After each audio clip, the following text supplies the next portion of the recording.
कहते हैं कि अगर आपने कभी अच्छा काम किया हो तो वो कभी बर्बाद नहीं जाता, बेकार नहीं जाता।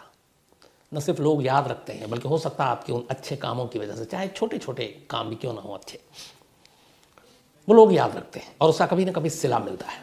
ये हमेशा याद रखिए। आप जब बुरा करते हैं तो उसके साथ बहुत सारी चीज़ें होती हैं, बुरी चीज़ें होती हैं, लेकिन अच्छा करने वालों के साथ हमेशा अच्छा होता है, जिसमें चाहे कितना भी वक्त बीतना क्यों न जाए। मैं ये इसलिए कह रहा हूँ कि करीब 82-83 साल पहले, 82 ईयर्स पहले, जब हम आज़ाद नहीं थे, अलग अलग राजा रजवाड़ों का राज था छोटे मोटे लेवल पर, बाकी ब्रिटिश हम पे हुकूमत कर रहे थे। तब एक छोटे से जगह के एक महाराज ने जो एक अच्छा काम किया, उसका सिला आज 82 साल बाद हम सबको मिल रहा है। रूस ने यूक्रेन पर हमला किया और आपको पता है यूक्रेन में हमारे करीब, मैंने पहले ही बताया कि करीब 28,000 बच्चे पढ़ते हैं, खासतौर पर सब मेडिकल की पढ़ाई करने, क्योंकि वहाँ सस्ता है मेडिकल की पढ़ाई। अब जब कीव या खारकीव या बाकी जगहों पे हमले हुए, एयरपोर्ट को भी निशाना बनाया गया, तो वो बच्चे निकले कैसे? बच्चे फंसे, उनकी तमाम तस्वीरें आपने देखी दहलाने वाली, बंकर में भूखे प्यासे पैदल चलते हुए। फिर ऑपरेशन गंगा चला, फिर भारत सरकार ने कहा कि जान बचानी है और आपको सुरक्षित आना है, तो एक काम करें कि आप यूक्रेन के आसपास जो नेबरिंग कंट्री है उस बॉर्डर तक वहाँ पहुँचें और फिर आएँ। अब एक मसला यहाँ पे और, ये हम सब जानते हैं कि एक देश से दूसरे देश में जाने के लिए एक वीज़ा की ज़रूरत होती है, जो आपको परमिट देता है कि आप हमारे देश में आ सकते हैं। अब यूक्रेन में जो बच्चे पढ़ रहे हैं उनके पास यूक्रेन का वीज़ा है, उनके नेबरिंग कंट्री का नहीं, लेकिन इधर जंग का माहौल है, ख़तरा है और वहाँ पे प्लेन जा नहीं सकता। ये बच्चे निकलें कैसे? तो ये हुआ कि आप पड़ोसी मुल्क में जाइए। सबसे ज़्यादा जो बच्चे आए यूक्रेन में जो फंसे हुए थे, वो यूक्रेन के एक पड़ोसी देश पोलैंड से आए। पॉलिश भी कहते हैं उनको, सिटीज़न को। तो पोलैंड से आए। अब पोलैंड ने इनमें से किसी भी बच्चे से ये नहीं कहा कि तुम्हारे पास वीज़ा है कि नहीं हमारे देश का, बल्कि उन्होंने हाथों हाथ लिया, मेहमान नवाजी की, खाना दिया, शेल्टर दिया, दवाएं दी। एक मेहमान की तरह जो करना था वो सब कुछ किया। अब सवाल यह है कि पोलैंड ने ऐसा क्यों किया इन बच्चों के साथ? सिर्फ इसलिए कि एक 80-82 साल पहले हिंदुस्तान के एक राजा ने एक अच्छा काम किया था और उस अच्छे काम के रिटर्न में पोलैंड के आज के एडमिनिस्ट्रेशन और गवर्नमेंट ने कहा कि हम वो कीमत तो नहीं चुका सकते उस एहसान का, लेकिन थोड़ी बहुत तो कुछ मदद कर सकते हैं। और इसीलिए उन्होंने बच्चों के बिना वीज़ा के भी अपने देश के दरवाजे खोले, उनका मान सम्मान किया, खाना पीना रहना दवाएं सब कुछ दी। और फिर ऑपरेशन गंगा के तहत जो प्लेन भारत सरकार ने पोलैंड भेजा, उसमें सवार होकर वो बच्चे इंडिया लौटे। अब सवाल ये है कि 80-82 साल पहले वो अच्छा काम क्या किया था? आज की कहानी यही है। बात है सेकेंड वर्ल्ड वॉर के शुरू होने से पहले की और शुरू होने के बाद की। 1 सितंबर 1939, 1 सितंबर 1939 को हिटलर की सेना ने, जर्मनी की नाजी सेना ने पोलैंड पर हमला कर दिया था। कहते हैं कि पोलैंड पर करीब 1.5 लाख सैनिक हमला करने के लिए भेजे गए थे। टैंक, बख्तरबंद गाड़ियाँ जो आजकल आप देख रहे हैं, रूस के भी 1.5-2 लाख हैं जो अभी यूक्रेन पे हमला कर रहे हैं, तो हिटलर ने भेजे। और सुबह सुबह सूरज निकलने से पहले ही पोलैंड पर ज़मीन से भी और आसमान से भी हमले हो गए। तब आसमान से इसी तरह बम बरस रहे थे जैसे अभी रूस बरसा रहा है। जर्मनी के इस हमले की वजह से पोलैंड में बहुत सारे लोग मारे गए। पोलैंड ने इस हमले के खिलाफ मदद मांगी दुनिया से, जैसे आज यूक्रेन मांग रहा है। फ्रांस, ब्रिटेन और राष्ट्रमंडल के जो देश थे दूसरे, उन्होंने कहा हम मदद करेंगे, लेकिन पोलैंड की तरफ से लड़ने के लिए हिटलर के खिलाफ तब तक कोई नहीं आया, अकेला पोलैंड लड़ता रहा। बल्कि मुसीबत अभी बाकी थी। इधर पोलैंड लड़ रहा था, उसके कुछ ही दिनों के अंदर अंदर चूँकि हिटलर ने यूएसएसआर, उस वक्त के सोवियत रूस पे भी हमला करना था, तो सोवियत रूस को लगा पोलैंड तक आ गया, हम तक भी आएगा, तो सोवियत रूस ने भी पोलैंड पे हमला कर दिया। अब पोलैंड के लोग दो तरफा मार झेल रहे हैं, एक तरफ हिटलर की सेना, दूसरी तरफ रेड आर्मी, रूस की सेना। जिनको जान बचाने का मौका मिला भागे, बहुत सारे लोग इधर उधर गए। कुछ को यूएसएसआर ने उस वक्त के पॉलिश नागरिकों को उठाया और अपने यहाँ ले जाकर शरणार्थी कैंप में रखा, लेकिन उनसे मजदूरी कराने लगे, उनको एक तरह से बंधुआ मजदूर बना के रखे हुए थे और उन सब की ज़िंदगी ऐसे ही चल रही थी।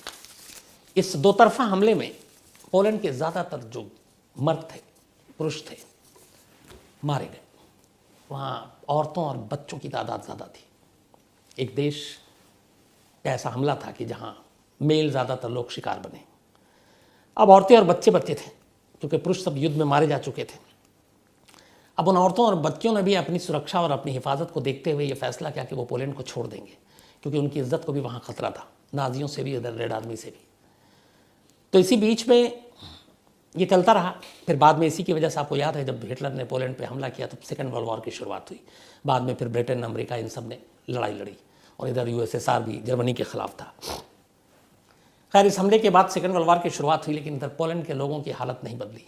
पोलैंड के लोग इधर उधर सोवियत संघ में भी उनके कब्जे में थे। आखिर में 1941 आता है और सोवियत संघ पर यह कहता है कि ठीक है, जो भी हमारे यहाँ शरणार्थी हैं पोलैंड के, वो किसी भी देश में जाकर शरण लेने के लिए आज़ाद हैं। और इसी के बाद सोवियत रूस ने उस वक्त बहुत सारी जहाज़ों में बैठाकर जो पोलिश शरणार्थी थे उनके यहाँ, उनको तुर्कमेनिस्तान, ईरान, अफगानिस्तान और भारत की तरफ उन जहाज़ों को, पानी के जहाज़ों को रवाना कर दिया कि जाओ, अब तुम्हारा ऊपर वाला मालिक है। अब ये लोग निकल तो गए, लेकिन कोई भी देश इनको अपने यहाँ शरण देने को तैयार नहीं था। क्या करें, कहाँ जाएं? लेकिन इस दौरान में बस इतना ये हुआ कि जर्मनी के अटैक के बाद ब्रिटेन ने पोलैंड को जब उसके बाद सेकेंड वर्ल्ड वॉर शुरू हुआ तो पोलैंड को एक नेशन का दर्जा दिया, एक देश का दर्जा दिया और उसको एक आज़ाद देश का दर्जा दिया। लेकिन जंग जारी है, पोलैंड के हज़ारों लोग इधर से उधर भटक रहे हैं, कोई भी देश उनको पनाह देने को तैयार नहीं है। और उसी सिचुएशन, इन सारी चीज़ों के बीच में एक जहाज़ जिसमें 1000 बच्चे थे, जो सोवियत रूस से चला, एक तरह से सोवियत रूस ने बाहर ही कर दिया था, और ये सारे अनाथ बच्चे थे। इस हमले में इनके माँ बाप ज़्यादातर मारे गए। अब ये अनाथ बच्चे थे, एक पानी के जहाज़ पे सवार। जहाज़ चलता है, कई देश की बंदरगाहों पर रुकता है, बच्चों के बारे में उन देश की बंदरगाहों को बताया जाता है। वो देश मुंह फेर लेता है, कहता हमारे यहाँ इनके लिए कोई जगह नहीं है। समंदर की लहरों पर भटकते भटकते ये जहाज़ आखिरकार 1941 में मुंबई के साहिल पर आकर लगता है। तब ब्रिटिश राज थी हमारे यहाँ, अंग्रेज़ों की हुकूमत।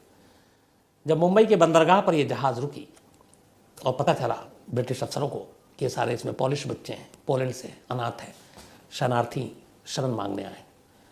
ब्रिटिश सरकार ने, हालांकि जो उस वक्त जर्मनी के ख़िलाफ़ लड़ी पोलैंड के लिए, इस पोलिश बच्चों को भारत में शरण देने के ख़िलाफ़ थी। उसने कहा हम आपको अपने यहाँ शरण नहीं देंगे, आप लौट सकते हैं। अब ये सुनकर जहाज़ में बैठे और उसमें जो कुछ अभिभावक थे, ज़्यादातर यतीम बच्चे थे, उनकी आंखों के आगे अंधेरा छा गया कि अब जाए तो कहाँ जाए। बीमार थे, एक तो सोवियत रूस के जो कैंप में थे उसमें कुपोषण का शिकार, बीमार, खाना नहीं, मज़दूरों की तरह काम कराना, बच्चों की ज़िंदगी, बचपन छीन लिया गया था। एक उम्मीद थी भारत में, लेकिन भारत की ब्रिटिश हुकूमत ने उन बच्चों को जहाज़ से उतरकर शहर के अंदर दाखिल होने से रोक दिया। अब जब ये बात उस जहाज़ में सवार कुछ पोलिश अधिकारियों को पता चली तो उन्हें लगा कि अब क्या करें। फिर उन्हें लगा कि इस वक्त अलग अलग बहुत सारे यहाँ पे राजा रजवाड़े भी हैं जो अच्छे दिल के हैं। तब उन्होंने एक अपील जारी की। उन्होंने कहा कि बहुत सारे ज्यूज़, यहूदियों को यूरोप में अलग अलग देशों में पनाह दी गई, शरण दी गई। हमारे ये पॉलिश बच्चे हैं, हिटलर के हमले में, सोवियत रूस के हमले में इनके माँ बाप खो गए, मर गए और ये भटक रहे। इंसानी पहलू, इंसानियत के नाते आप इन्हें शरण दे दीजिए। उनकी ये अपील काम की। जब ये बच्चे 1000 यतीम बच्चों के बारे में और उनकी इस अपील के बारे में देश के अलग अलग लोगों को पता चला तो उन्हीं में से एक शख्स थे महाराज दिग्विजय सिंह जी, रंजीत सिंह जी जडेजा। रंजीत सिंह इनके दादा थे, महाराज दिग्विजय सिंह के, और ये वही रंजीत सिंह हैं जिनके नाम पर हिंदुस्तान में रणजी ट्रॉफी मैच खेला जाता है, जो डोमेस्टिक क्रिकेट का सबसे बड़ा टूर्नामेंट होता है हमारे यहाँ आज भी। तो महाराजा दिग्विजय सिंह उस वक्त नए नए महाराज बने थे नवनगर के, गुजरात में, बड़े अच्छे दिल के, कोमल हृदय के।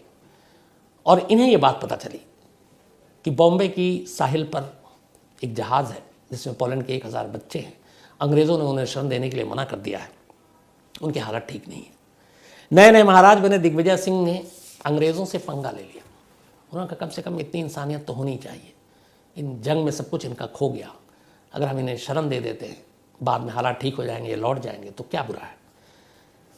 कहते हैं कि काफ़ी दबाव डाला महाराज दिग्विजय सिंह ने, और इसी के बाद अंग्रेज़ हुकूमत थोड़ी पिघली।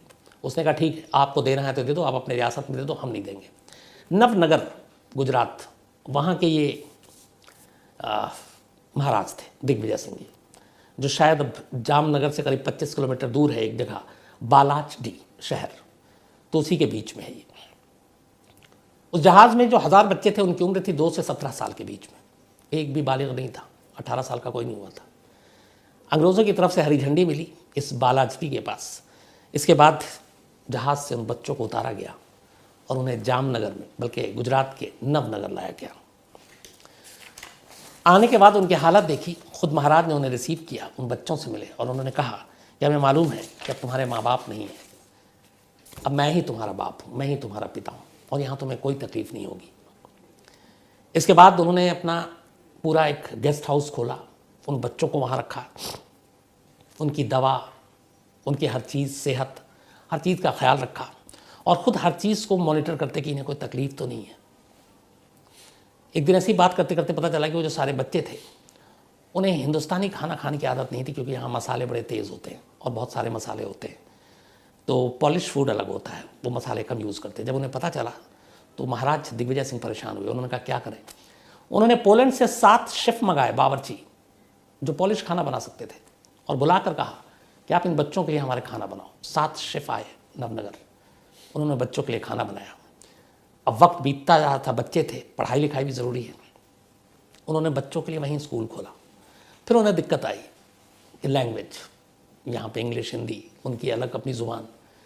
फिर उन्होंने पॉलिश ज़ुबान के टीचरों को बुलाया और कहा इन बच्चों को पढ़ाना है। बच्चों को पढ़ाने की कवायद शुरू हुई। धीरे धीरे एक हिंदुस्तान के अंदर छोटा सा इलाका ऐसा हो गया जैसे पोलैंड आकर बस गया उसमें, और वो बच्चे वहाँ रहने लगे। दिग्विजय सिंह, महाराजा जडेजा भी इनको कहते हैं, इन्होंने उन बच्चों के एक गार्जियन की तरह ख्याल रखा, पाला पोसा, बड़े हुए। कहते हैं कि कुछ साल पहले इनमें से 4 या 5 बच्चे जो वहाँ पर आकर एक रिफ्यूजी की तरह रहे थे दिग्विजय सिंह महाराज के रियासत में, वो जिंदा थे और उन्होंने दौरा किया था उसी जगह का, और वो सारी यादें ताज़ा हुई थी। तो इन बच्चों का पूरा ख्याल रखकर इन्हें शरण दिया, और फिर बाद में जब हालात ठीक हुए तो इनमें से सारे बच्चे जो है वो अपने देश लौटे। लेकिन पोलैंड इस चीज़ को कभी नहीं बोला। वहाँ पे एक पार्क का नाम ही है जो महाराजा के नाम पर, और इसको महाराजा के नाम पे पार्क को रखा गया, और ये कहा गया कि इस पार्क का नाम है स्क्वेर डोबेर्गो महाराजडी।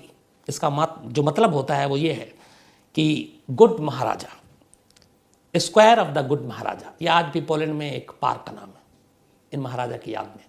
और पोलैंड में आज भी महाराजा दिग्विजय सिंह की इस काम को कोई सरकार नहीं भूली कि बुरे वक्त में 1000 बच्चों को उन्होंने अपने यहाँ पनाह दिया, उनका ख्याल रखा, पाला पोसा, अंग्रेज़ों से पंगा लिया, पर उन्हें यतीम नहीं छोड़ा। और उसके बाद जब हालात ठीक हुए तो उन्हें पूरे मान सम्मान के साथ वापस उनके देश भेजा। पोलैंड में सरकारें आई गईं, लेकिन महाराजा दिग्विजय सिंह की इस अच्छे काम को किसी ने भुलाया नहीं। और यही वजह है कि जब यूक्रेन पर ये संकट आया और हमारे भारतीय बच्चे फंस गए, तब पोलैंड ने कहा कि 1941 में महाराजा जी ने जो हमारी मदद की थी, दिग्विजय सिंह महाराजा ने, हम उस चीज़ को कभी नहीं भूले हैं। आज संकट में ये है, हम आज इनकी मदद करेंगे। और यही वजह है कि बिना वीज़ा के, बिना बाकी किसी यात्रा के दस्तावेज़ के, इन बच्चों को पोलैंड ने अपने यहाँ पनाह दिया, और सही वक्त आने पर जब प्लेन पहुंची इन्हें वापस भेजा। तो शुरू में जो मैंने आपसे कहा था कि अच्छे काम कभी बेकार या रायगा नहीं जाते, बर्बाद नहीं होते, बल्कि अच्छे कामों का सिला ज़रूर मिलता है। एक नवनगर के महाराज ने उस वक्त एक अच्छा काम किया, 82-83 साल बाद आज सोचिए कितने भारतीय बच्चों को उसका सिला मिला, और वो सकुशल बाहिफाजत अपने देश लौटे। तो ये थी कहानी एक अच्छे काम की, जिसका सिला आज मिला है। कई बार ऐसी कहानियाँ सुनने में भी और सुनाने में भी अच्छा लगता है, क्योंकि इससे हमें ये भी लगता है कि क्यों हम सब भी, ज़रूरी नहीं है कि बहुत बड़े बड़े पैमाने पे अच्छे काम करें। ठीक है, वो महाराज थे, उनके पास बहुत सारे साधन थे, सुविधा थी, लेकिन मदद करने का मतलब ये नहीं होता कि आप किसी को 10,000, 20,000, 1 लाख पैसे से ही मदद होती है। वक्त देकर भी मदद होती है, किसी के बुरे वक्त में साथ देकर भी मदद होती है, किसी का गम उदास है उसका हौसला बढ़ाने से भी मदद होती है। तो छोटी छोटी चीज़ों से भी मदद की जा सकती है, अच्छे काम किए जा सकते हैं, जो इंसान कभी भूलता नहीं है। आप कभी किसी भी बुरे वक्त में कोई इंसान गुजर रहा हो, आप सिर्फ हौसला बढ़ा दें उसके कंधे पे हाथ रख के, आप देखिए ज़िंदगी में वो आपको कम से कम भूलेगा नहीं कभी। तो यही सीख मिलती है कि हमेशा हमें अच्छे काम ज़रूर करना चाहिए। क्या पता उस अच्छे काम से हमें हमारे बाकी लोगों का फ़ायदा हो, भला हो। जैसे कभी शायद महाराजा दिग्विजय सिंह ने नहीं सोचा होगा कि जो उस वक्त उन्होंने 1000 यतीम बच्चों को अपने यहाँ पनाह दिया, इतने सालों के बाद उनके देश के बच्चों को इस तरह से वहाँ पे मदद मिलेगी। तो कुल मिला के कहानी का